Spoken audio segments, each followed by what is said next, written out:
وسلام على عباده الذين اصطفى أما بعد فأعوذ بالله من الشيطان الرجيم بسم الله الرحمن الرحيم صدق الله العظيم ঐতিহাসিক সোহরাওয়ার্দী উদ্যানে আয়োজিত বাংলাদেশ খেলাফত মজলিসের ডাকে বাস্তবায়নের দাবিতে ঐতিহাসিক গণসমাবেশে উপস্থিত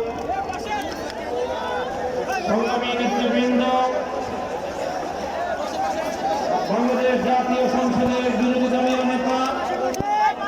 বাংলাদেশ জামাতে ইসলামী ও 11 দলীয় ঐক্যের শীর্ষ নেতা